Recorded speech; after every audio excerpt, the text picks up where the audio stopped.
Good evening. I'd like to call the City Council North Augusta special call study session for May the 28th, 2024 to order. And with that, I'd like to turn it over to our City Administrator, Mr. Jim Clifford.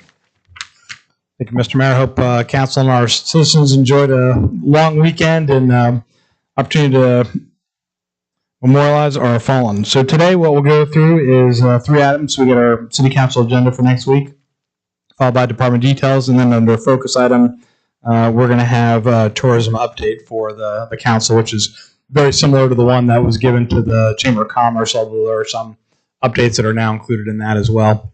So moving directly into the City Council agenda, you have a number of proclamations, which I'll defer to the mayor on, but we have a number of new business items, a good chunk of which fall under planning and development. So I'm going to ask Tommy to come up as I go through first. And the first item is ordinance number 2024-09, amending Article 5, Use and Use Conditions of the North Augusta Development Code, Chapter 18. And I'm going to do a very short summation, and Tommy may need to expand on that depending on what your views are. And my understanding is, as we went through the various code options here, is this the public use for us, or is this a different one? No, so this is a different one. All right, well, you take it then.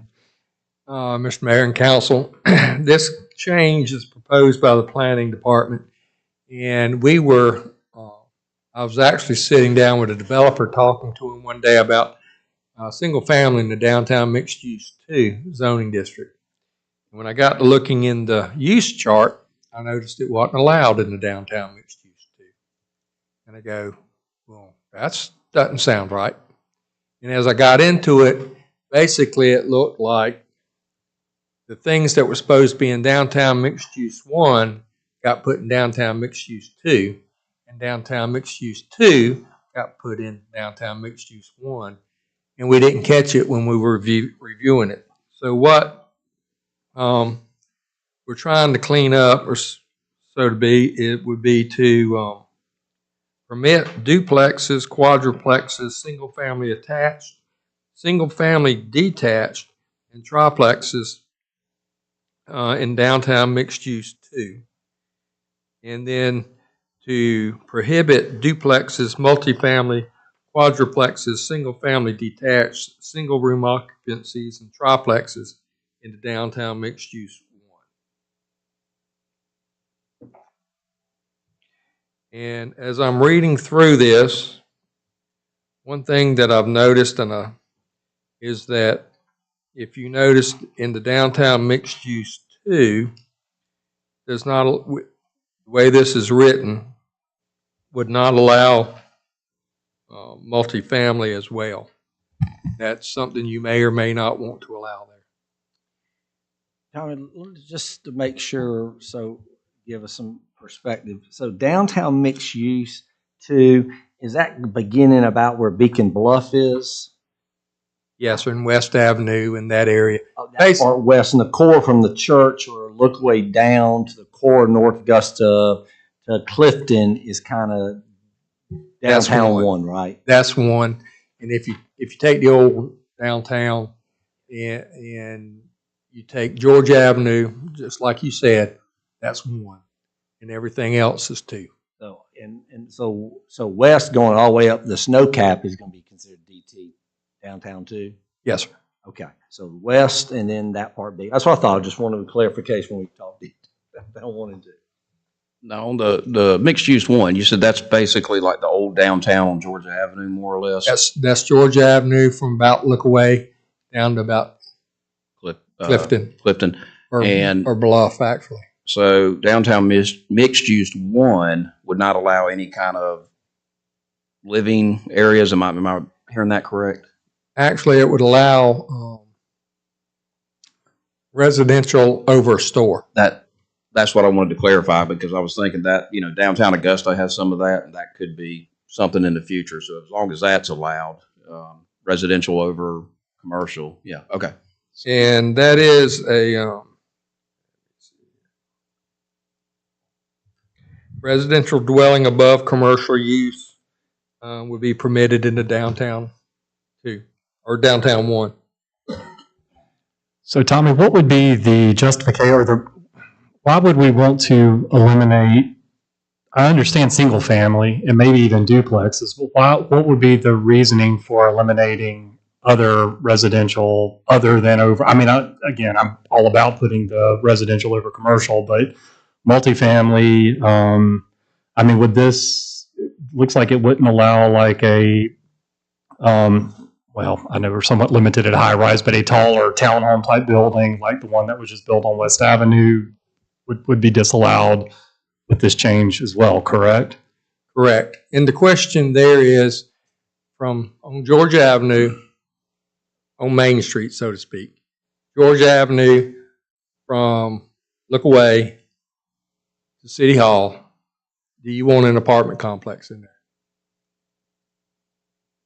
I mean, if multifamily is allowed, then multifamily is allowed, and you can tear down Gary's and build up an apartment if it's by right or conditional use. So is that something that you'd want? I mean, I don't know. I mean, that's something I'd have to give some thought to, but I don't know that I'd necessarily want to. I don't know. I mean, it's a good question. That's one I'm going to have to mull over the next week. But I think what I wouldn't want to necessarily eliminate, though, and I don't know how you do it, would be some sort of owner occupied. Like again, I guess I think those are rented, but some sort of development, a larger residential development, townhome development or condo development or something like that. I don't know. Good question. I just don't know that I would want to eliminate those. And if you don't, I'm not pushing one way or the other. Yeah. I'm just want to make sure we got there what council wants. But remember, we can't regulate who lives in a house. Yeah, no, and I get that, and that's why I caught myself in saying that. I mean, you really can't delineate. You can't determine, well, we want this to be owner occupied, or we want this to be rental. It's gonna be a residential use, and the owner can determine. Kevin, I think it's a valid point. I guess the way I look at that is, I think what's unique about downtown mixed use one is what a lot of communities don't have. We already have a lot of residential. I mean, you take East Avenue and then Lake Avenue. I mean, those are all pretty much a block from East Avenue down to the elementary school, and then you take maybe 2 blocks from Lake over. So in a lot of ways, we have residential. A lot of communities, I know Greenville, they had to put apartments downtown because there wasn't any residential. Yeah, I get that. So in my mind, I'm not as hung up on it because I think there is residential. So no, I think I agree. I mean, we do have a somewhat unique situation in that our downtown is almost residential by current makeup. It feels restrictive to me to eliminate any residential in that district, especially when we allow residential over commercial, but we've got a height restriction in downtown that's going to limit how much of that you could do, which makes it feel, I mean, that to me is going to make that type of property much less marketable with the 35-foot height restriction in downtown mixed use one. If we'll allow residential over commercial, but you're limiting it to a couple, maybe 3 stories, but probably 2 stories. Right. So I'm worried about the constraints that puts on what we would try to put down here in creating that type of development with some of the other constraints that we put on that section. It's a valid point. Yeah. And if I might say, from the developer's point of view or the contractor's point of view, it was more of getting the residential allowed in the downtown mixed use too. Yeah. Because right now the only thing that's allowed there is residential over commercial. Yeah. And that's why I was thinking it had just kind of swapped. No, that makes sense. But, however, council wants to shake it out, it's fine. But I think that's the biggie. Yeah. Was to switch that one. Yeah, I completely agree with that. I mean, I think that needs to be reallocated, no question. But I worry about being that restrictive in mixed use one. It's something I'll have to give some more thought to. And Tommy, I mean, explain why there's a height limitation. I mean, is that just something we decided we don't want anything over 3 stories downtown? I mean, is that something that could be, I don't want to say looked at on a case-to-case basis, but, you don't want to open up for a free-for-all. But I like the idea of residential over commercial, but like Kevin said, I mean, yeah, you've got a very small, limited audience when you do that. When you talk about development, could somebody make it work with 3 stories of residential over 1 commercial? Because I know that's some of the stuff they're doing in Riverside Village. But why was that height restriction put in? Well, in the previous code, you had a floor area ratio. That does, the lot's so big, the ratio, so that kind of limits the size of the building, which limits the height to some degree. Whenever we were going through the rewriting, I asked the subcommittee, I said, there is no height restriction in the downtown. And there was a discussion, and 35 feet for downtown mixed use 1 came up because they felt like it was an appropriate height to allow 2 to 3 stories, but not be over towering and being overpowering on the road. And they also, something that I had not thought about was also the view coming down the hill and from the hill. As you notice in the downtown mixed use 2, when you get into Riverside Village, the height increases. And that's because it's downhill, but they didn't want a large, tall buildings blocking the view of the river and Augusta coming down George Avenue. When you say downtown, are we including East and West Avenue from Lookaway to Bluff? Just mainly George Avenue? Downtown 1 is just George Avenue. George Avenue. Okay. All the west, and then from Beacon Bluff down to Riverside Village is all 2. Yeah, and we talked about this with the developers when we were looking at different aspects when they talked to us. That I think we all agreed. I think what we're going to see is when you change a code like we have, what we're going to find is there are going to be situations where we're going to have to look at it. And because the reality is, no matter how much a committee looks at it, how well you do, we look at it. I mean, again, that was the thing that drove me so crazy about 2007 was, to think that we're the same town and we're going off a code without the flexibility. That really was the genesis of, hey, let's do that. So I do think we have to have those parameters. So my guess is we will have conversations like this going forward occasionally when we see it. Of course. So, I mean, have we had a lot of people clamoring for downtown and they just walk away when you say, oh, you can't do this, or is it still kind of? No. That's why he rang the bell. So we got that's what I'm trying to do is they hadn't walked away. They're just waiting to see if it gets fixed or not. I don't know how you fix that. I mean, I think we all have a vision, and everybody envisions having that nice retail on the bottom, but with developers, they've got to make it worth their while. So I think the living spaces, whatever it may be, apartments, condos, whatever, are probably going to be a element of that. I don't know what the breakover point as far as making profit worth not doing it. Is it 2 stories, 3 stories, 4? I don't know. I'm not an expert on that, but you can get them permitted or something. Well, a conditional, places certain conditions on it.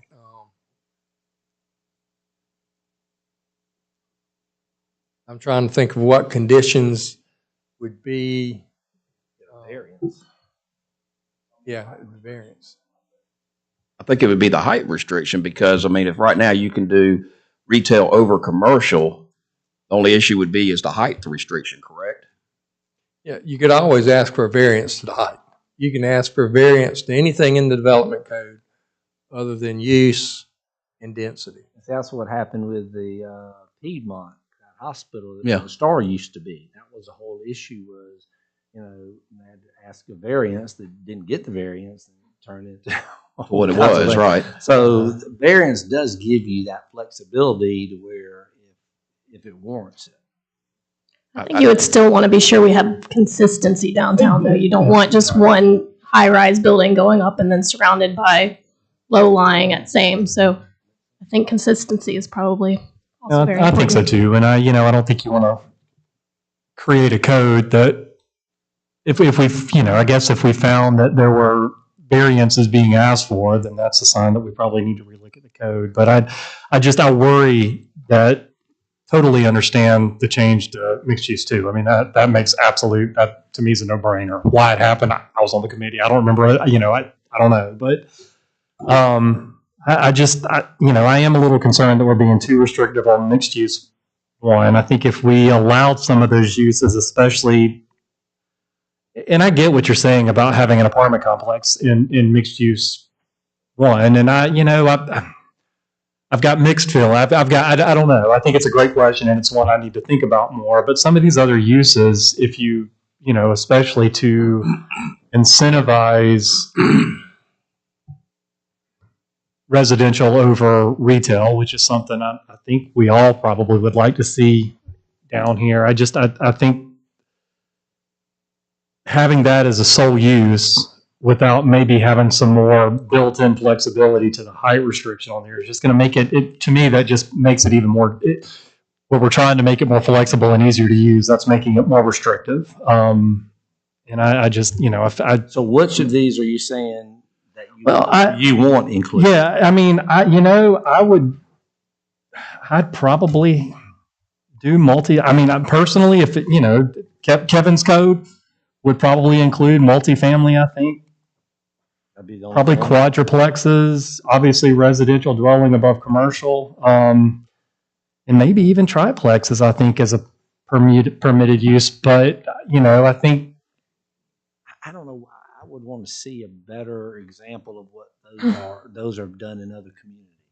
Well, I don't think you're going to see those on Georgia Avenue because the price of the land Yeah, would be so expensive it's that it's gonna like, be- oh, I'm going to build a quadruplex, but I just spent, $750,000 just for the land. yeah, and maybe, and again, I'm shooting from the hip here. So I think really what I'm saying is I probably, as much as I'm waffling on it, say I would probably want to allow some sort of multifamily. I mean, my preference would be that it'd be multifamily townhomes or multifamily condos, but multifamily with over retail, I like that, but with a greater height restriction to allow more flexibility and people being able to do that in a financially viable way. Tommy, is it possible to take the downtown corridor where we're talking about? I don't know how the zoning is. I'm assuming all of it's GC right now, with the exception of maybe the churches. Is it possible to make that all a PD? No, sir. The downtown corridor, downtown mixed use one, churches and all that is downtown mixed use one. A PD, you would have a general development plan and there's a mix, and Okay. you usually plan That's usually that for before like- you build. That's usually for, I guess, new. Yes, sir. Okay, because I was just thinking that would give us the controls to, kind of like, okay, we can look at this on a case-to-case basis, but And the other thing about a PD is you've got one owner that's coming in as the master developer. Right. Whereas here you would have everybody. gotcha. Okay. Kevin, I think too, just as we mull over the next week, as I'm thinking about as we're talking, I think it's also kind of like protecting your space. So like if we open it up to multifamily, are we going to be losing out on retail and restaurant opportunities? Because developers are going to jump at having more volume, probably for cost. So to me, it's kind of like protecting space. So how do you protect your downtown towards a bad environment or vice versa? Yeah, well, and again, I think that's why maybe in thinking through it, that it would have to have some retail component to it. But I think the problem I get to is when you do that, limiting it to 2 floors, you're going to have a floor of retail, maybe a floor of residential, and I just don't see and I may be wrong, I just don't see a whole lot of developers jumping on that. I just don't think that gives enough. No, I guess, yeah, I Jumping don't on think what? they would be jumping on that. Well, the height financial sense. The height restriction would, and that's why I said the height restriction would keep that, because again, if you've got to pay, let's say the old cleaners right there next to Carpenter's, if that land was for sale for $500,000 because it's GC, it just doesn't make sense to have whatever on the bottom or even a apartment that can only be 2 stories. Yeah, you're not going to be able to get enough revenue producing units Right. to make it make sense. So yeah, But I mean, height- I agree, and I think you're right, and I think magically, if you could come up with a way to, and I think solving for that, though, is probably having the residential over commercial, but rethinking that height restriction to some degree. It doesn't need to be unlimited. To me, that was not the right answer, but maybe bumping it up to where there could be an extra floor or two, to me, probably incentivizes more of those type developments that we want while building it. Because I think we all want that to be mostly a retail district. But people are probably not going to build a 2-story retail. No, yeah. I think it's being too restrictive if we take those uses out and keep a 35-foot height restriction. I think what we're allowing in there is probably not going to be a viable.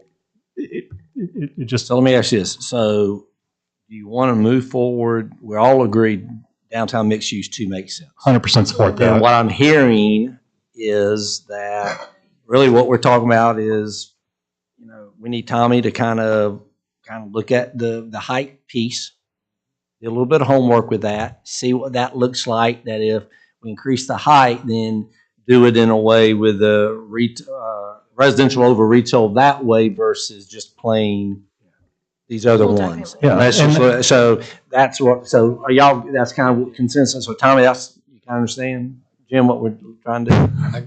Well, I got, Tommy, what did you say at the beginning is why you thought this should be changed?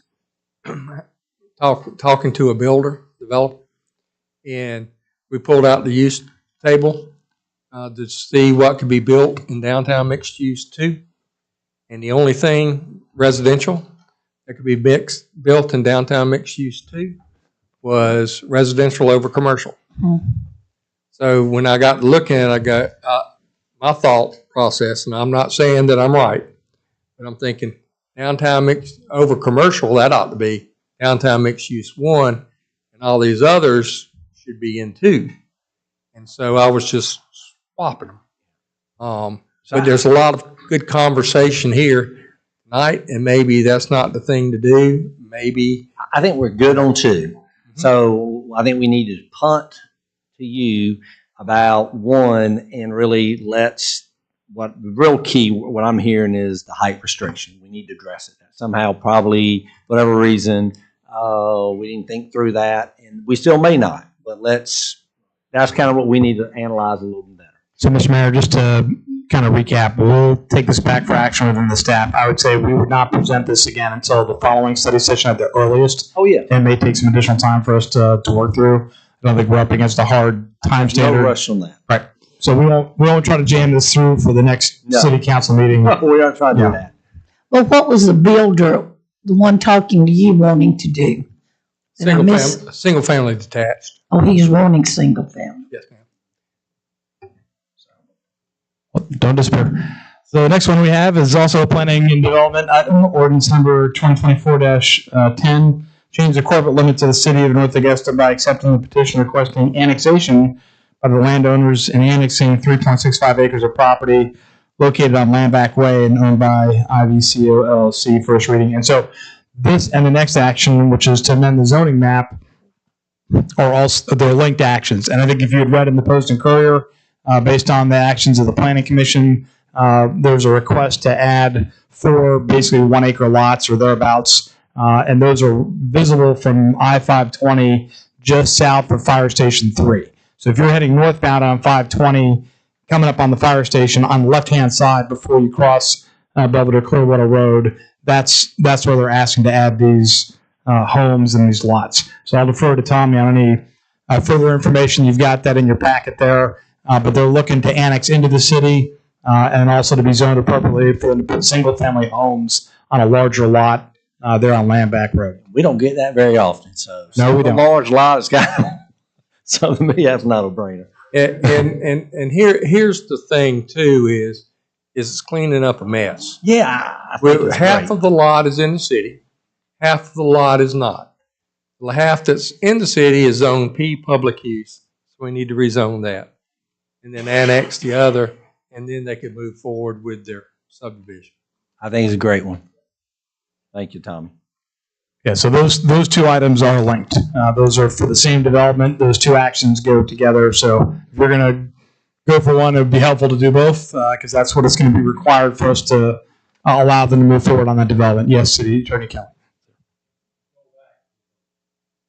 Previous, I'm just kind of wondering, my understanding is, Tommy, we're correcting what we believe was an oversight when it was done originally. Correct. All right.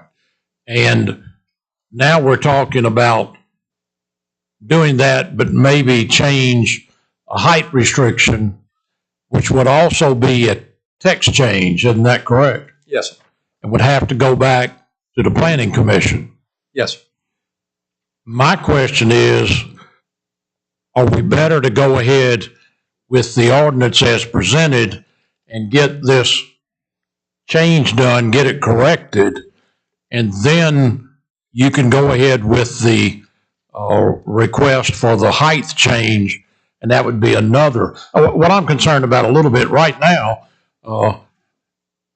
potentially a builder could come in with a request to build on one of these a way that we're saying we don't want it done. And there's what's known as pending ordinance moratorium or something, but I kind of hate to get into that. And if I'm hearing correctly, ultimately, we're looking to change, to do exactly what's done here, but then consider making a change on the height. I'm not sure about that because I'm with you on that, but I guess my question is if we approve this next week, then we're saying we want multifamily, quadruple, single family. So you could have someone coming in and doing all of this. And right now, we aren't saying we want all of this. Well, I thought we were talking about it. In two, and then that would. I know, I'm talking about one. Yeah, so but this. right now, if we do that, then that, before we go through the text for the planning commission to change that again, I think we're just. Well, I think if we did that, we would only be leaving the residential over commercial, which is what we're saying we won't. We would be stuck then with just doing the height restriction as a text amendment later, but it would eliminate all of those other uses in downtown. What it is right now. To go ahead and approve the ordinance as it's written, but with a request for Tommy to come back to us with a height restriction resolution for DTMU 1. But I thought there was feedback stating that we were not open to every single one of these. Well, in DT1. Since I brought it up, I mean, I think in thinking through it, occupancy, triplexes. yeah, I mean, I think my view on that after looking at it is I think I would be open to limiting it to residential over commercial because that would incorporate, Tommy, correct me if I'm wrong, but that would allow obviously I can allow a quadruplex or triplex, but it would allow multifamily or whatever else over that retail space. Right now, it would just only maybe allow one floor of it. So what we're saying is that we would allow that other use, which after kind of thinking through it as you and I were having that conversation, would be the only use that we would want. It would just have to be over retail. But what I'm missing is if we approve this now, then we're opening all that up until we change something. No, we're taking all of that out and only leaving retail over residential over retail and adding that stuff into DTMU 2. We'd be striking. They're currently in. Yeah. Yes. I'm sorry. Yep. Okay. And even if something were to slip through, I mean, the cost of it would be prohibitive. And that's what we were saying. If we had the height restricted and lifted, I just can't see anybody spending $500,000 for a property just to build a quadruplex. It doesn't make financial sense. So, I mean, even if something were to slip through, I could be wrong, but I don't think anybody would want to financially. That wouldn't make sense. But we may, when this height, we come back for that, we may still change this DT1. Could be. I mean, we could add other uses, I guess. I guess that's a possibility. I can't see that, but I guess that's a possibility. But you kept talking about, I mean, are you, again, y'all more expert? I mean, do we have situations where you have, quad boxes on top of commercial? It would be multifamily at that point. It's considered multifamily at that point, but the problem is a developer to do that, if we're limited to 2 to 3 stories, there's not enough. Yeah. Right. Yeah, so you'd really only need the multifamily. I'm asking Tommy to make sure I'm right, but I believe at that point you would only need the multifamily because that would handle a multi-unit residential construction over retail. Kelly's point, we do this now and And look at the height restriction. Yeah. The height. Yeah. That automatically, you're saying that's not automatically going to cut those off. Right. Yeah, so if we did this right now and somebody came and said they wanted to build a 2-story building with commercial on the bottom and residential on top, that would be allowed if we made the change. But if they came in and said we wanted to build a 35-foot tall apartment complex wouldn't be allowed Right. if we make this change. Whereas right now, if we don't make the change, somebody can come in and do say, I that. want to build a 35-foot apartment complex, and it's allowed by code. Okay.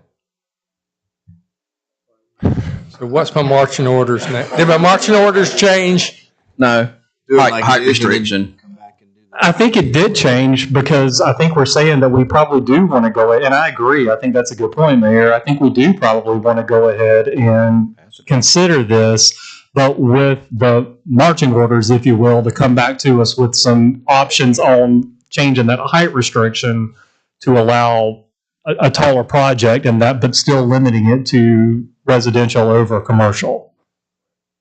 But to Kelly's point, are we saying we're not gonna deal with this, or we're gonna still keep it for next week? Yeah, I think we would. We still would, okay. Yeah. Yeah, keep it for next week. Yeah. If Tommy's good with that. Y'all good with it? Tommy's good with it. All right, we'll move to item number 9, under Parks and Rec, resolution number 2024-25, authorizing a restructuring of personnel for the Department of Parks and Recreation. And what I'm going to do is I'm going to turn it over to JD here in a second and then over to Rick, but just to set the table for the next 2 resolutions, these are similar but not identical. And in both series of departments, what you're going to find is we found through the directors that it was more advantageous to take 2 part-time employees and merge those into 1 full-time equivalent employee for the purposes of what they're doing operationally. And normally we do this in the budget cycle. So based on what you have before you today, this will have no impact on this fiscal year budget, but it would have a minor impact in next year's budget. But this will help them operate how they want to operate, going forward. So JD, do you have anything you want to toss in there before I talk to Rick? Yes, I'd just like to add that in doing the assessment of PRT or Parks and Rec now with the split between Parks and Rec and tourism, Rick's done an assessment of staffing, and it's kind of an ongoing process where he's evaluating staff and schedules. And one of the benefits of having a full-time person in all of our facilities, especially during nights and weekends, is when they're primed and ready to go. You guys all know when you're at a Parks and Rec facility at the night, that's when the whole community's there. And so what prefaced this was Rick's identification that a full-time staff person is needed for as a consistent contact person for those members of the community. But Rick can articulate that a little bit better than I can. So, Rick. You actually did pretty good, stole most of my lines there, but the goal with this ordinance is to allow Parks and Recreation to have a full-time employee always on duty in the activity center, and currently we can't do that. And quite frankly, we're asking a lot of our part-time employees, and I can tell you, honest to goodness, they came to me and said, hey, we need some help. They don't want to be stuck with having to make decisions and having responsibility making right at $15 an hour on weekends when we have events going on. And that is the main goal. That also lines up with what the master plan pretty much told you, that where we were employee-wise, and gets us one closer where we need to be. But more importantly, is having someone who's technically in charge, so those part-time people aren't constantly texting and calling the rest of us all weekend. What do we do? What do we do? What do we do? So that's our goal. And I could talk more, but I'd probably be better served to answer your questions. Well, what does it look like? Here are the 2 part-time going into Yes. one. You don't give me any details. Okay, well, let me give you details on that. That's a great question there. And just so you know, in coming to me, number one, we have 5 part-time employees where we were getting ready to lose one to a full-time position. That was part 1. Part 2 was another one of our part-time employees asked to be back down. They work 25 hours a week, that she could only work weekends. So we were going to lose anyway, so I'm not eliminating anybody's losing a job here. Yeah.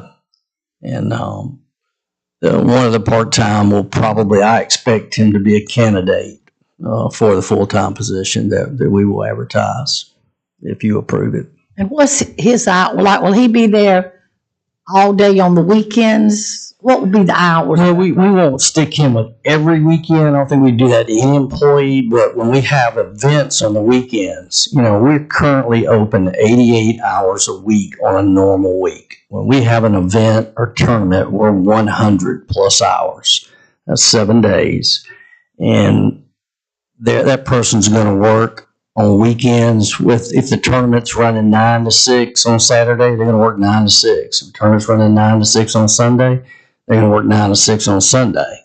And probably try to alternate. That person will get most of them, but we'll probably alternate that with the program coordinator 2 and the other 2 full-time employees, center coordinators, so that we just don't stick them with everything. We take the smaller events and put it with the center coordinators. What would that look like with this? So how many part-time will we have? We'll end up with 3 part-time.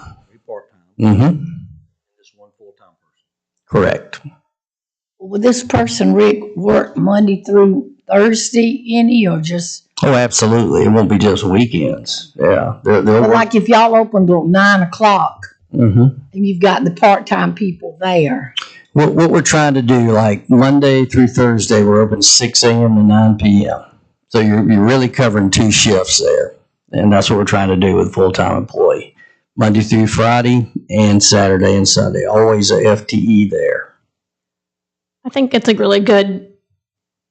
move. Basically, you always want somebody that's a key person that can answer all the questions there, and asking a lot of part-timers are not always going to be able to do that. So when you have full-timers floating throughout that can answer everything, and at your busiest time frames, the busiest time frames is when nobody else wants to work. So in that department. So I think it makes sense to have somebody there that can really be in charge throughout the entire time frame. And I'm sure it's going to be a floating schedule between the events and all that type of stuff. Absolutely. We'll be a floating schedule, and they'll also be able to answer questions that the public's, on the weekend, the part-timers only know so much. They're working 20, 25 hours a week, and they're being asked questions they can't answer.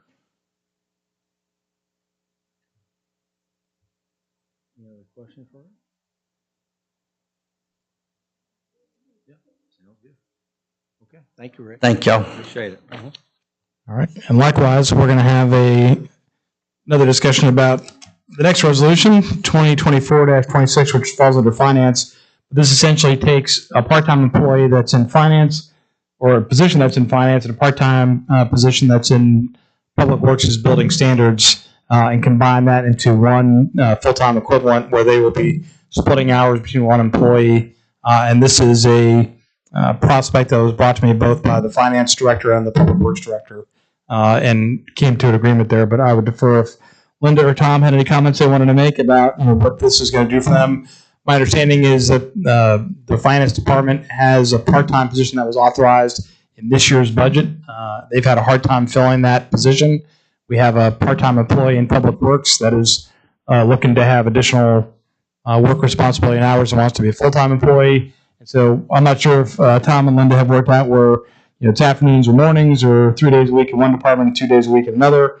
But they're amenable to sharing one full-time employee that's currently employed by the city as a part-time employee to be able to handle the workload that's downstairs. So part-time does not have a part-time position. Finance does not have a part-time field. So those hours are going to go in with this person's part-time with Public Works, and they'll be dual role full-time. That's correct, Mr. Mayor.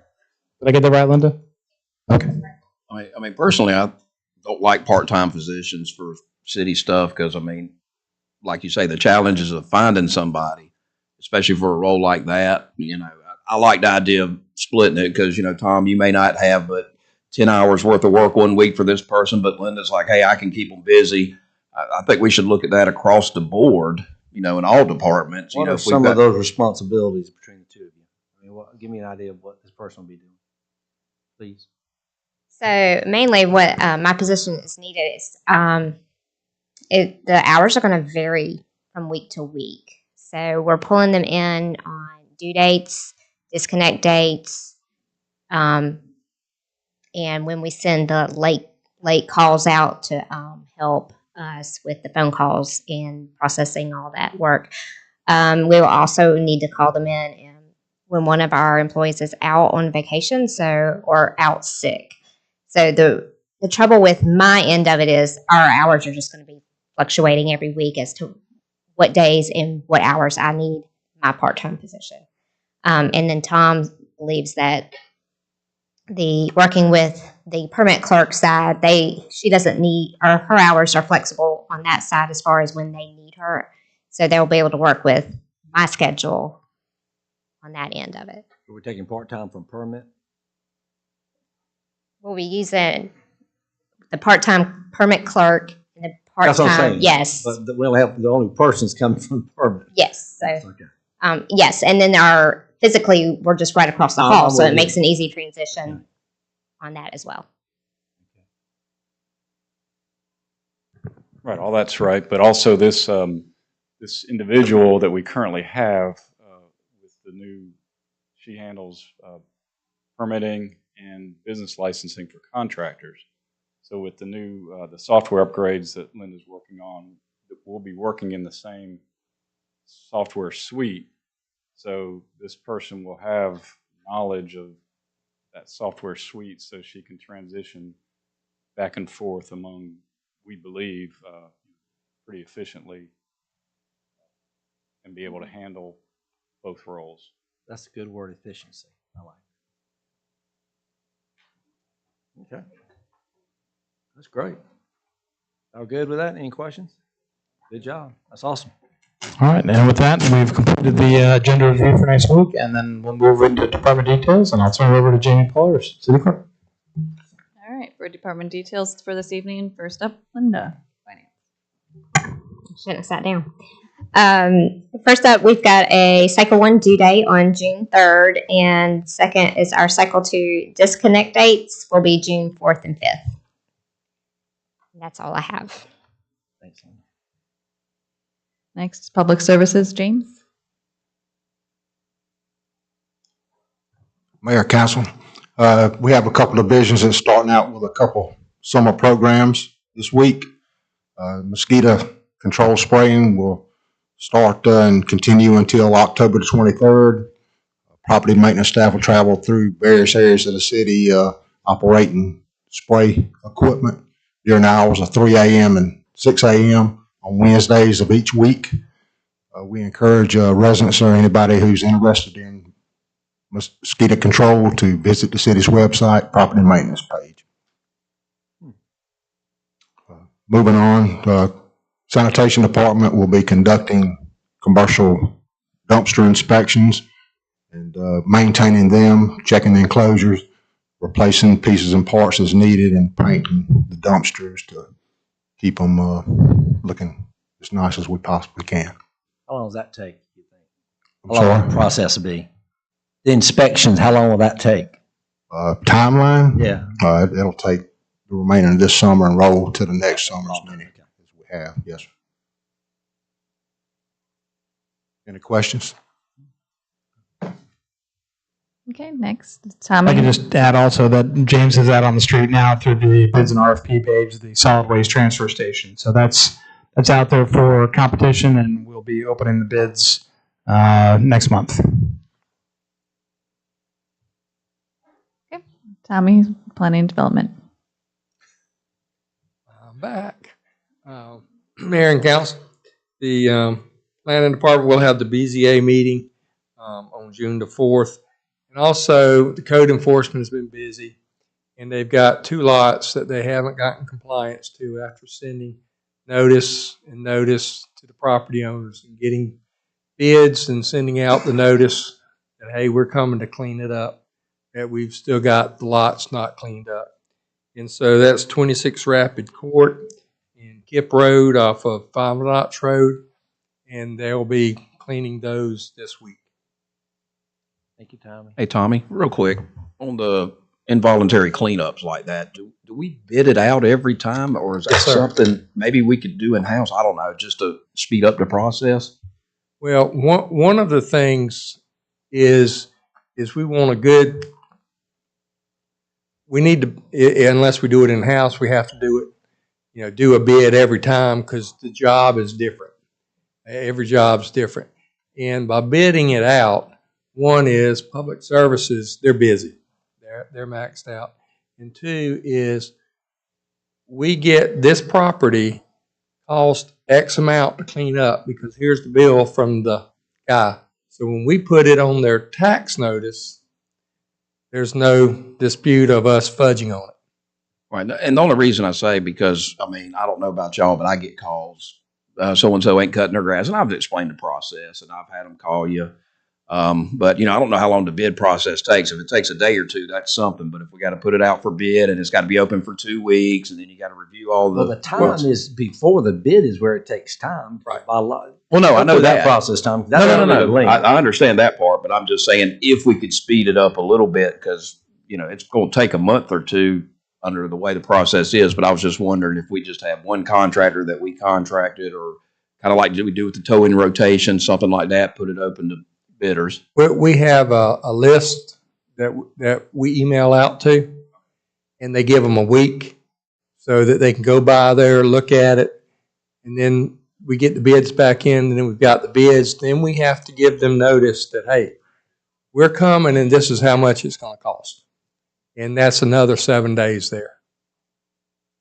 And we do a week, because with the mail service, we'd like for it to get there before we do. And I understand. I just, like I say, I do get some calls about it, and everybody wants it done right now.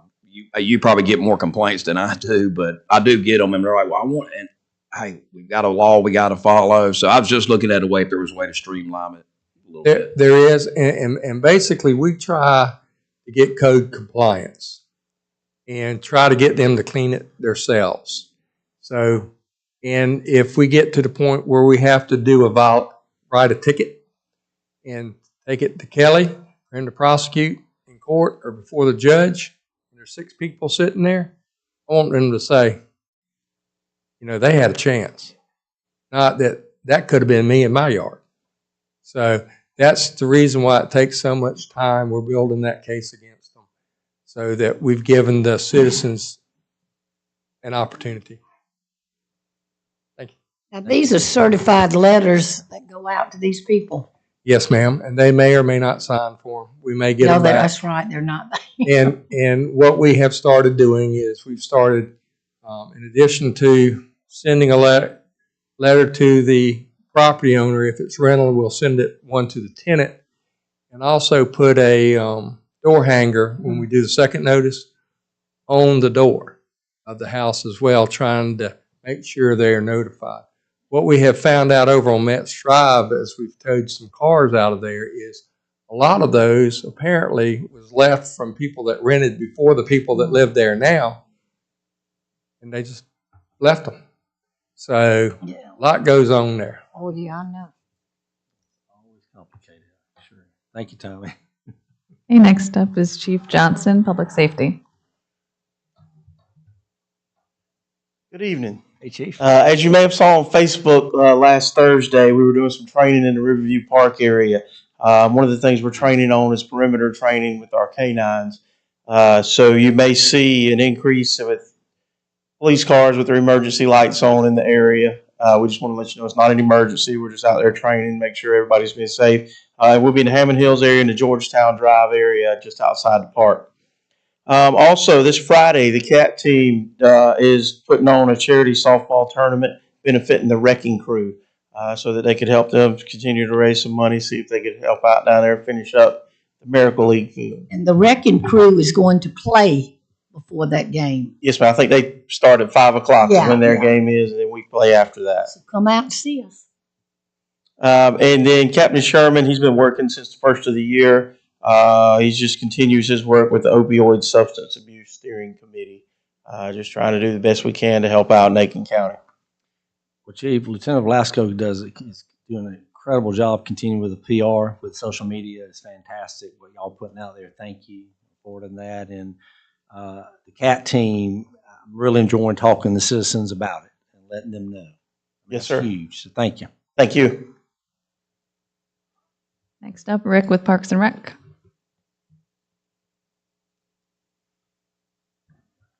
And speaking of public safety, there will join us this Friday for Splash Day at Riverview Park from 11 a.m. to 2 p.m. Our celebration of schools out for the summer.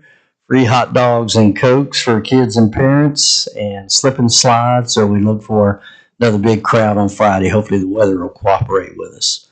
Also, this week, you'll start seeing installation of an adaptive kayak launcher at Beck Park. We're excited about that. Also, summer camps kick off next Monday. First up is True North Church Cross Training Camp, and they already have 300 plus signed up. We've got football, cheerleading, softball, baseball camps. The month of June will be a busy month of camps at Riverview Park. This weekend, scheduled travel basketball and travel baseball at Riverview Park. And last, Summerfield Park Playground, if you saw my Friday update, a portion of the playground has been closed due to rusty, defective platforms. So we've ordered some new ones and just waiting on a ETA of when they'll arrive. And I saw the splashdown was kicking yesterday. A splash. Yes. Yeah. Mm-hmm. Going back to the kayak launcher, that'll be done, like I said, fairly quick. But as far as the parking and the path, we're doing that later. We're doing that in-house. We're working on that now. And I would defer to Tom Zeeser. I don't want to put the kayak launcher, you expect that to be in by the next 2 weeks? Oh yeah, it won't take them long to install that. It'll be in first. Yeah. And then we'll come back with the handicap parking with it. We're working on that. We get asked about it. Okay. 11 a.m. to 2 p.m. We might give you a free hot dog and Coke, David. He's got to get splashed.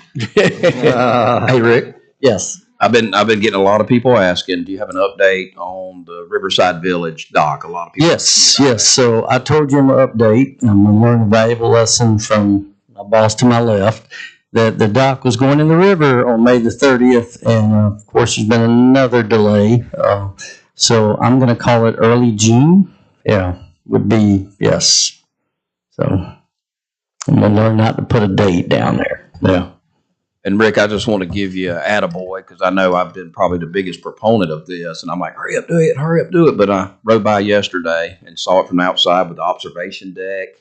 It's going to look great. I'm glad we took our time to, extra 3 years or whatever it took, but I think the finished product is going to be great. And it looked good from the river yesterday when I went by, so I just wanted to give y'all an attaboy on that. We did get some good news. The specialty brick they've been waiting on forever has finally shown up, so that'll speed up the amphitheater expansion progress as well.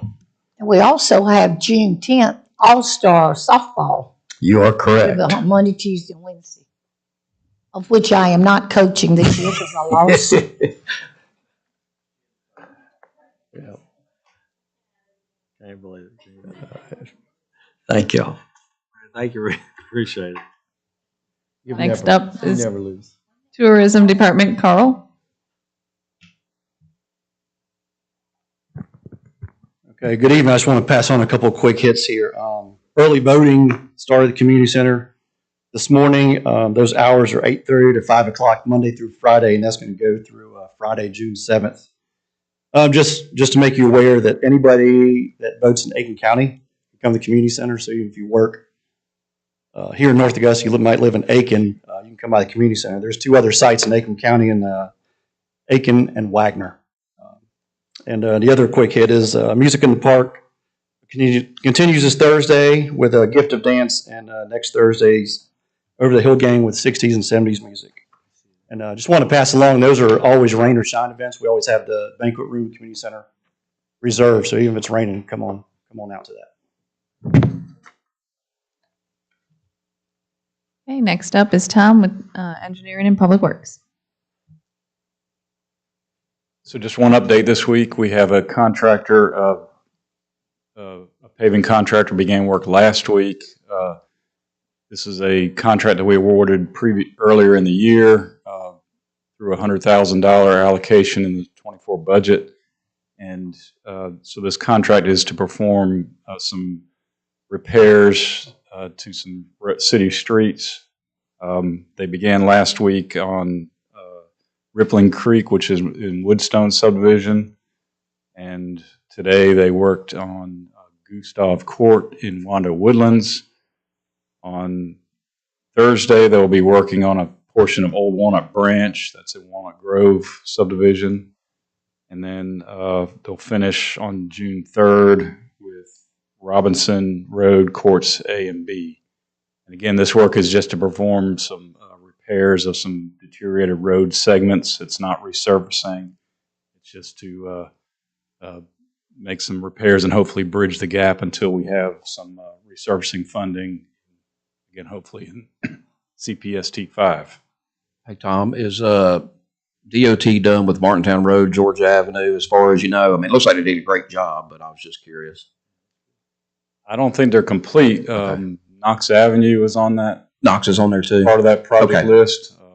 But the Martintown Road, Georgia Avenue looks fabulous. That's where I didn't know where they were going next, but I did notice those have been done. Right. It's like a couple days of complete chaos, and then. Well, and to let the people know at home, we have no control over that schedule because that's something we hear a lot. Well, the city to city, no, that's South Carolina DOT. So, right. As I advised earlier, I requested some sort of schedule from both the contractor and the DOT multiple times, and it's not been provided that from either. All right. Thanks, Tom. Okay, and closing us on the department details is Caleb with Human Resources. Evening, Mayor and Council. Not really any new updates, just our employment opportunities on the back of your department details. Thank you.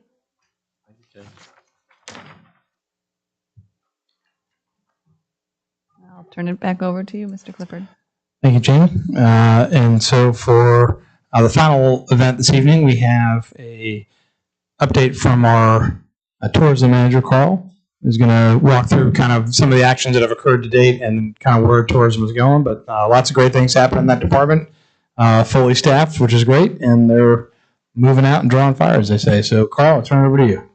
All right, thank you. Well, thanks for having me tonight. This is a good exercise for me to go through, kind of reflect on the past. We're a whole 5 months old now. I mean, we've done some cool stuff, and we got some more stuff in store. We kind of want to accent a few of those things. Starting out, in January, our staff really wanted to acquire a feel of what direction we need to go and cook up a calculated plan of direction. I'm kind of an orderly person by nature, and I just didn't want to have it like a cooking show where you get 8 different random ingredients, you got to make a dinner out of it type thing. I really wanted to get a direction. And speaking of the staff, man, I've got some really good ones. Jen Goldman, I think everybody may have had the opportunity to meet her. If not, welcome you to come by and meet her. Started with us 2 months ago, fit right in with the team. I was existing with Derek Boyd, who was kind of a hybrid between events and facilities, and Ron Matthews, who's our facilities guru and takes care of our Palmetto Terrace and Community Center.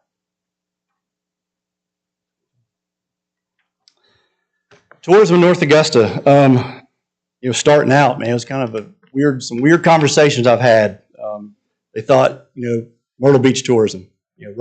I'm here to bring in roller coasters and all kind of crazy stuff, but I got a feel of where we are, and we're really here just to polish the apple of the city and expand our quality of life. I think that's what our role of tourism is here in North Augusta. That goes along with understanding our market, whether that's local or regional, and make sure, I've always got our residents, kind of in front of our mind. I just really want to make sure that their quality of life is expanding with all the stuff we're doing. Of course, we do want to, attract folks, outside of 50-mile radius, but really wants to be a hub in the CSRA, for one, and our residents, number one, for sure.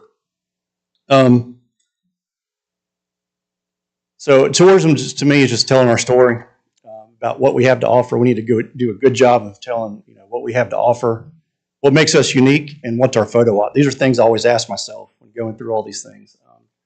Not necessarily, I'm not a big camera dude by any means, but our photo op, if you see folks out taking pictures at events or facilities and all that, you've done a good job because there's a little bit of pride involved with all that. Really want to show off our assets, whether they're natural or commercial. Matter of fact, I had a conversation today about accenting our natural assets, which is the river. We're the only town in South Carolina or in Georgia, I think, that's really nestled along the Savannah River. The other ones are kind of bound by lakes and Corps of Engineer thing going on there. But we've got a lot of great commercial assets that have come to town, and they're already here. Something I do want to point out about being a kind of a local, regional thing. I made this point at the chamber talk we had. Folks really don't care about borders too much. I know we do because we're hypersensitive about it, working for the city. But my wife gets tired of asking me weird questions like that. We went to Reinhardt's a couple weeks ago. We were riding over there. So, you thinking about going to Georgia? Or are you thinking about going to Reinhardt's? So, what are you talking about?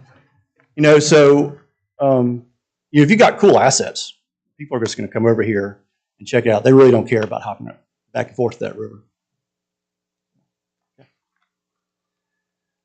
Kind of some points I want to talk about this evening. The stuff I really want to zone in on in 24.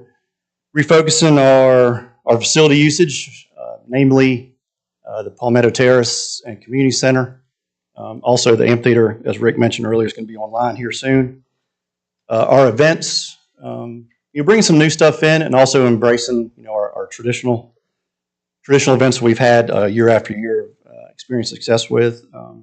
Increasing our marketing. Marketing is kind of a so-so word to me. I like visibility. Just making sure our folks are aware of what's going on and just getting the word out. I think we can do a better job of that. And obviously updating our website, our Visit North Augusta website, which needs some work. We're going to dive into that a little bit and maybe touch on a little bit of branding and increase our social media presence. Okay. Man, this is a lot of stuff here. I kind of started just rattling off, and there's more stuff that I could have put on here, but I just kind of want to accent. Maybe I didn't do a very good job in February during our long-range planning exercise, but we do a lot of stuff in the Palmetto Terrace and Community Center that really is community focused, community oriented. Things like Nikki Haley rally, which was an interesting exercise. We went, found out about 5 days out they wanted to come here, but our folks did a good job and put all that together. We teamed up with public safety, and about every department touched that thing somehow. So we've done some good conferences. The Chambers just had a great one a week or two ago, Women in STEM, geared towards mainly young ladies in high school and college, learning about science, technology, engineering. SRNS just had a job fair last week. They had over 300 folks show up for that, which is a good thing. We're trying to create events where our folks in our town can come find a job if they need one. Of course, we've done our traditional things that you see on the right side there. Optimus Club, matter of fact, they're meeting tonight. The Chamber has been a great partner with us. They've held 17 events so far, and they've got plenty more in the books, and just a plethora of folks that regularly meet there, and we're proud to be able to offer them a good space and take advantage of our square footage that we have, which is kind of hard to find without costing them an arm and a leg. But we're not abandoning. I'm saying all that. We really want to be welcoming these folks and really gain steam on it. But we're not going to abandon our efforts into hosting the weddings and all that, because we do have a good facility for square footage in both areas.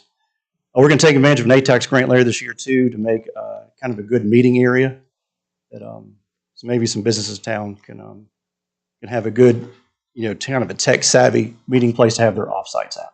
Carl, I don't expect you to answer this at this point, but I'd like, if you haven't already, your team to consider, so if we're going to focus on these facilities with these new ventures and one-offs, I think the thing is, what is our end game from that? So these groups come in like the Chamber Women's STEM Conference. Those are pretty high, powerful, upper economic development folks. I would ask y'all to think through, what do we do? What do we put in their hands? What do we leave them? Because if we're have these people show up in North Augusta and they come in this community center facility and they leave, then all we've done is got some money for renting it, but we're missing it. So I don't know what that looks like, and that's your job to figure that out. Sure. But I hope your folks, you need to be thinking, or my charge to you is, what does that look like? Because the frustration I have in a lot of things, we bring teams in, we do things, but I don't know, there's no data ever to say what is that end result. And a lot of that is things we can't put a price on, right? So you can't always put a price on people coming here. But are we thinking, what is it like for us to leave with them? So that would just be my kind of suggestion for y'all to consider. Well, and to expand on that a little bit, when people travel and you go to a town you've never been to, you get to the hotel, what's the first thing you do? You go look through the little, pamphlets. What's there to do around here? Maybe we could partner with the chamber, North Augusta Forward, have businesses put their stuff out so that when you do these, people are like, oh, I didn't realize y'all had a barbecue restaurant or, whatever it may be. The Living History Park, maybe they could put together one. People, especially if they're traveling for some of these from out of town, they want to do some stuff, but we really don't. I think the chamber has a little bit, but maybe we could expand on that. Just a thought. Arts and Heritage Center. Well, I think And though, brochure, say it. Mayor, what these people might leave with, or might help us, is to go back and say, hey, wait, we had a great facility, everything ran smooth, use this facility. Yes, ma'am. I mean, we're getting that. We're getting yeah, that they'll I come agree. back, and use the community center, the Palmetto room, and a lot of people call and want to know, where can I do this in North Augusta? Sure. And I get those calls, our community center, the craft room. I said, we got a lot of areas you can That's right. have little small events. That's right. But I think what you're saying is that they might not leave here with, hey, but if they go and tell, hey, North Augusta's place to be. Yeah, like when we've had Secretary of State, they've held conferences if you're at the WOW Club, if you're here, those are, all you have to do is walk outside and see. But when you're at a community center, that's kind of tucked away. And again, I just think we need to be touching them. I don't know what that looks like. So give you something to work on. Yeah. If you haven't already, Yeah. And Mayor, in my mind, I'd like to eventually, I know we're 5 months out of the gate here. I'd eventually like to turn this, to a visitor center of some sort, whatever that looks like for North Augusta. Well, I was getting ready to say, when you think of a community center, you think of a small little building that's just, let's have our family reunion in it. You do. So do you ever, and I don't want to, do we maybe need to change that name of that building from community center to something else? Because when you hear community center, that building, how nice it is. So maybe consider changing the name of it. Because, like you said, it's tucked away. And it is. Yeah. Visitor center. Because first thing in town, what is there to do around here? And remember Greenville, right there on the main street, they had a visitors center that you could walk in, check out all the stuff. And I'm kind of like you, Pat. Yeah, you think about that. I still think about that old wooden building over there behind the basketball courts as the community center. That's a good idea. But do we have things, and I'm sure you do, Carl, because I know you're on the ball with everything, things at the South Carolina Welcome Center, brochures of all types about North Augusta? Sure. Yes, ma'am. We've already done that. Yes, ma'am. Okay, all right. We have. We're and I'll be honest with you, it's at a small pace because I'll get into in a couple slides, really looking at kind of reinventing what we look like out there. But yeah, we've had some stuff that's been printed and they have it in hand. Yes, ma'am. Yeah. So it's kind of interesting to say that, Mayor. We had an Instagram message to us today from a family out of San Antonio requesting 10 Green Jackets pocket schedules and where to get a good burger in town. So we're going to mail them that stuff along with hotel information and all that stuff. It's a really random family of about 10 folks come in town, come to catch the Green Jackets game and whatever else we suggested. So Now, my Can you question, imagine what we're going to get once we get the website the way it needs to be? yeah, exactly. That's right. how did they know to contact you? That's really a good question. Jen was trying to kind of, I won't say politely, but kind of roundabout way asking, how in the world did you find us? But we're kind of curious about that. We're just going to directly ask them tomorrow when we mail them their stuff. So. I'll give her a shout out though. She's been doing a really good job on social media recently, and so they might have just seen it in that format and came across that. Yeah, we Jen, appreciate yeah. that. Mhm. We appreciate that, and she has. way better than I am in social media, I promise you. So, all right, so this is just a quick hit. I know we've talked about Placer AI in the past, but here's a interesting thing, just a random thing, how we're using it. Can you tell when Jack Lear and Jubilee was during the year? According to your line graph there. Yes, kind of and so where I pulled this from is UPS store, 250-foot radius. Just draw a rope around UPS store, 250 foot. And over 18,000 folks came through that Friday and Saturday Jubilee weekend last year, which is an incredible amount considering we're a population of 25,000. I completely arbitrarily picked Times Square Tower to compare it to, and there was, roughly 5,500 more people at the Jack Lear and Jubilee that were at Times Square for that same amount of time. Cool thing about that, though, here's where I find the interest in that. So I went and pulled the same 250-foot radius from the middle of Riverside Village in the Plaza area. The week before was 1,100 people, and the week after was about 1,200 people, and the week of Jubilee was 2,300 people for the same 2-day period. So when you have events, just want to demonstrate to you, people are just out milling around. Maybe grandparents took the kid from Jubilee, took him home. So y'all go have fun. I mean, it's kind of things we generate by having events. We can track Ironman. That'll be good. I'm sorry? That'll work great with the Ironman. It really will. I really want to see those numbers. It really will. Cool thing is, I know JD, he likes stat nerd stuff like me, but you can tell where people went. Like Walmart had a kick from folks just because they're out, from Jubilee, and you can see a bump in their traffic and all that. That same 2-day period. Is the Ironman going to be a permanent thing from North Augusta now? Because I know they used to take off from Augusta somewhere. I mean, they were pretty impressed with the water side of it. So. Okay. Councilman, that gets negotiated on a year-to-year basis, and we actually have our first meeting with the Ironman organization in early June. Okay. And we'll certainly advocate for starting here on the North Augusta side of the river, at least for the start of the events, and anything we can do to encourage them to be over here in North Augusta, we'll continue to do. Just tell them we don't have hydrilla on our side.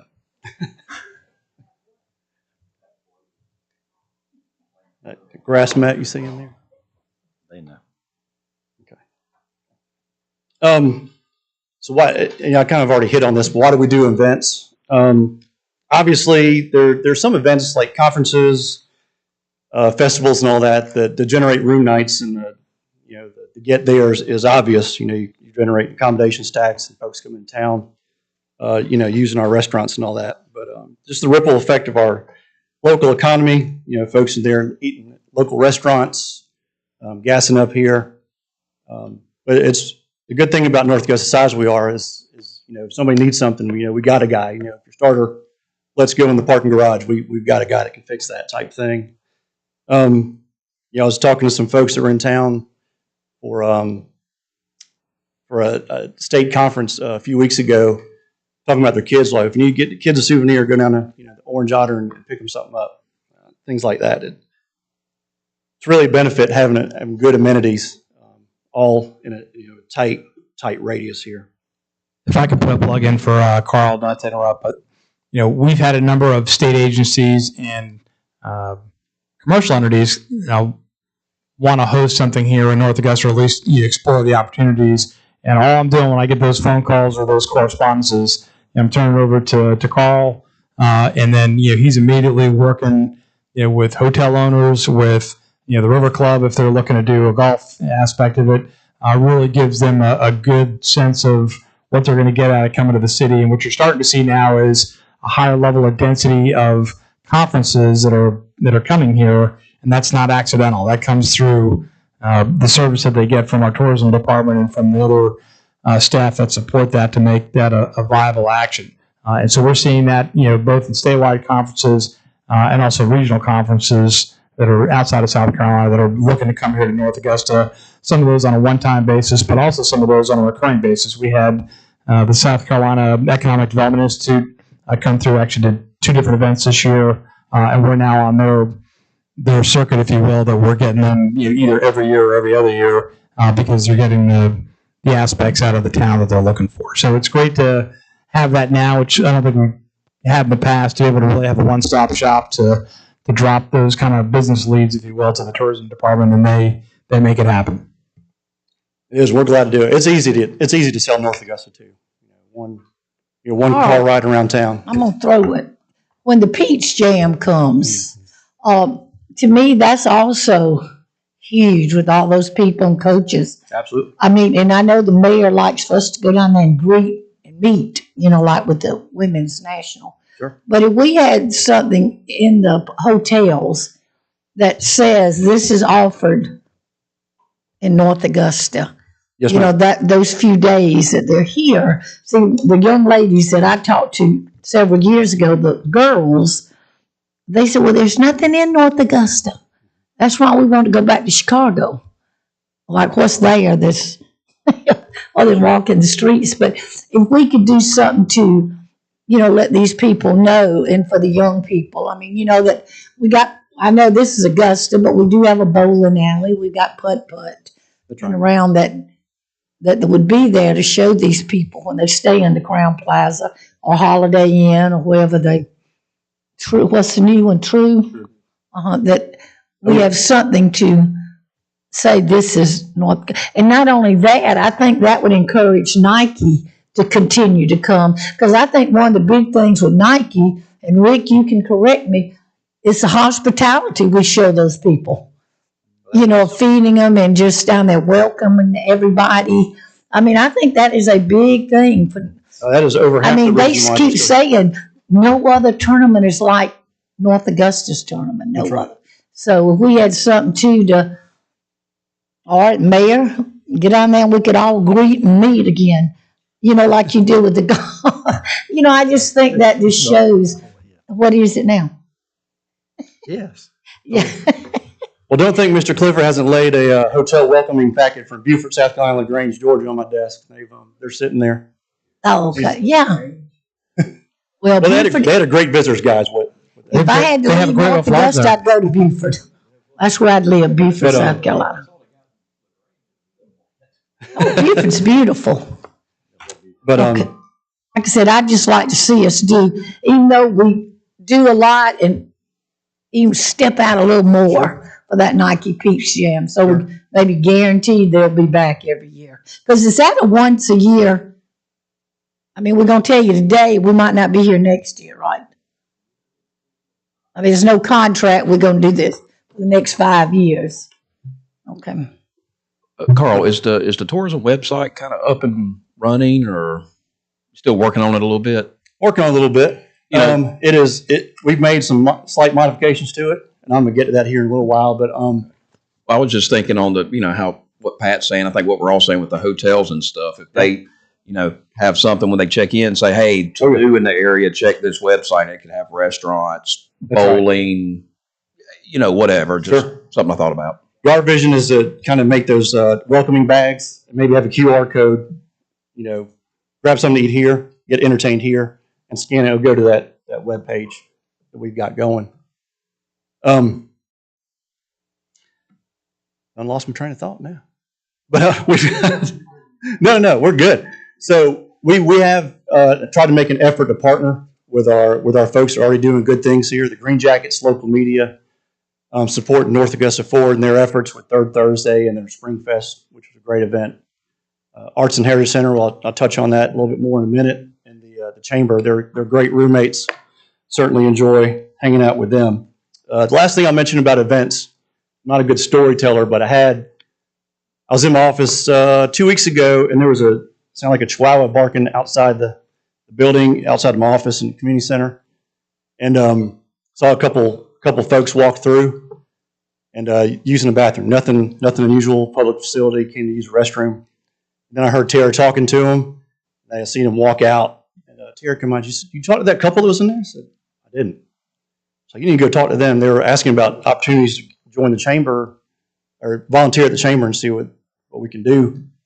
And they're getting ready to move here. I said, "Okay." So where are they moving from? I said, "Myrtle Beach." So you know why they're moving here? They came to Jubilee last year, wanted to get out of the rat race of Myrtle Beach.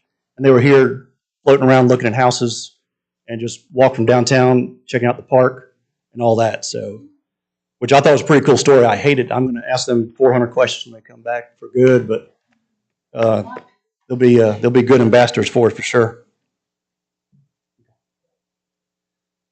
So as Jim kind of touched on, here's some stuff we've done here in the past 5 months, and some are in the works, some are coming up, some have passed. I'll start at 7 o'clock there. The Augusta National Women's Amateur, I think we've been good partners with them.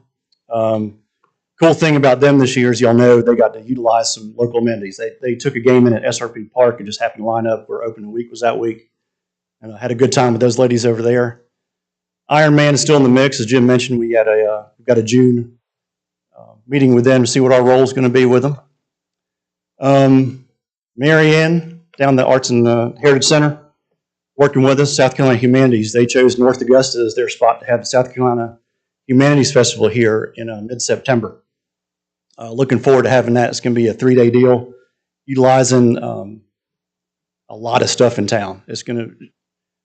We're all in the planning stages of this right now, but just kind of want to mark your calendars for that. The second weekend in September, they're going to use the amphitheater, Living History Park, obviously Arts and Heritage Center downstairs, and trying to get a trolley tour up maybe, and things like that.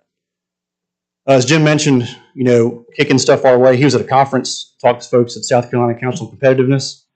He kicked that JD and I's way. We took these folks. They were looking at 4 sites around the state. We took them around North Augusta, and within 36 hours, they said, we're coming. So it is cyber. It's a cybersecurity conference where they go and pretty much have a coalition of folks that are in the cyber community around the state, and they have an annual conference that rotates. So we're expecting about 200 folks. They settled in on the Crown, and we're going to help them out with little things around town. But they're coming there. Jubilee, we all know, that's a homegrown thing. Discover South Carolina, so that's the state of South Carolina's PRT kind of slogan there. We got the Welcome Center folks coming in October. They're going to have their conference here, working hard on that one. And they're going to bring about 60 folks. The interesting thing about them, as I mentioned, Ms. Pat, they're kind of the ambassadors at the front door, either up in, I think it's York County, Hardeeville, here, and there may be a couple other welcome centers around the state, 95, north of 95. But they're all going to come here and check out North Augusta and see all the cool stuff we have. And of course, they're going to take it back with them and say, you need to stop there, type thing. But they're having their conference here, and that's the state of South Carolina effort. And in the middle is a little save the date that Jen created for us. We're going to partner with the Green Jackets on 803 night. If you get it, 803, August 3rd. We're going to have Cody Webb perform in the amphitheater, and then he's going to sing the national anthem. We'll go ahead and migrate on over to the game. Have a good night there. It's probably going to be, well, it will be the first event in the amphitheater when we get that thing back up and running. Some of these events, and I'm proud to say, we're not prideful people. Sometimes we're in the driver's seat, sometimes passenger seat, sometimes in the back seat. Folks will be as much involved or in the background as folks want us to be. We're just here to kind of help them along. Councilman Fresnel, to your word there, we need some help on this website. I don't know if you've looked at it lately, but we've made a couple of modifications to it. We're gonna bring this a little bit more in-house. If you look at that picture right there, where talk about your photo op. Where's that photo op in North Augusta? Well, it's not here. It's a stock photo. We need to. Yeah. But we need to do a little better with that, and we recognize that. So we've got some things in place. We're gonna relaunch a lot of our digital stuff coming up here over the next few months. But we want our website to just tell our story, just kind of like what tourism is in general. Community calendar, I've heard and I've found that that's a huge deal. So we're looking at plugins that are going to be really adaptable to community calendar. We really want our folks to submit stuff to us, and of course we'll vet those out. But any kind of community-driven events we want to be in our community calendar, because it also helps folks that are planning things too. They don't want to overlap, or maybe they do want to overlap with this or not with that. It'll be helpful to the whole community. We had somebody come from the Public Power Hour specifically about the calendar. Sure. That's important. Yeah, and she had a great point. Really did.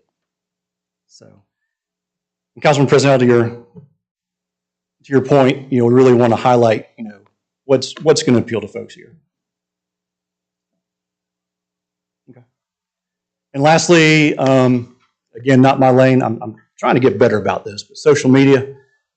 Social media, you just really want this to, you really want to leverage it to tell our story of North Augusta. You know, if you keep on, you know, if you get on our social media platforms and you really get engaged with the story, you're going to eventually want to go out, whether you live 2 miles down the road or 200, you're really going to want to get out and experience what all the fuss is about. So if we do a good job with that, which I think we will, and again, we're I don't want to say we're throttled back, we're holding back a little bit. We got some good things that are coming. And we just want, you know, folks to really, really grab this and get out and explore North Augusta. Hey, Carl, quick question. I know social media is, a lot of people use that, but I mean, there's still people that listen to the local radio, Absolutely. local TV. Now, I know we advertise the Jack-o'-lantern Jubilee pretty heavily. Have we thought about, you know, partnering with some of the radio stations that have on-air personalities? Because most of them are whatever. And then our local TV shows, I know, like Cliff and Zana's show, you know, a lot of times they'll promote community events and it's really nothing. So I didn't know if we were looking at those avenues as well, too. Yeah, absolutely. You know, because I know it can be expensive, like radio and TV advertising. Yeah. Just something I was thinking about. Yeah, and we can partner with that stuff too. You know, having them just be a partner. You know, Derek is cooking up a good event in September that you know, he's trying to materialize and get there. But you know, he's already talked to a radio station about, you know, maybe bringing their van out there with some other stuff going on, that type of thing. Absolutely, yes. Any questions? Keep doing it. Okay. Cool. Thank y'all. Thank you, Carl. Well, Mayor and Council, that concludes our staff presentations for tonight's study session. I turn it back to you. Okay. I don't really have anything unless y'all have anything good for the order. Good? Pat, you sure? Okay. I knew you would. I've been on this council 31 years. 31. Well, no, I'm not talking about that. What I'm talking about, I want to say thank you to this staff. I'm telling you, from the city administrator, assistant chief of police, directors, city clerk, and it makes me excited to come to these council meetings because, just like Carl tonight, I leave here with a very happy heart because you've got me so excited. And as we give our reports, what our city people, you don't have to do it. You can work 8 to 5 and leave, but you don't. It's just care. So from my heart, I'm saying thank you to all of you. And I want our citizens to know that we have the best. Amen. Very good. Well, not a whole lot to say after that. We stand adjourned.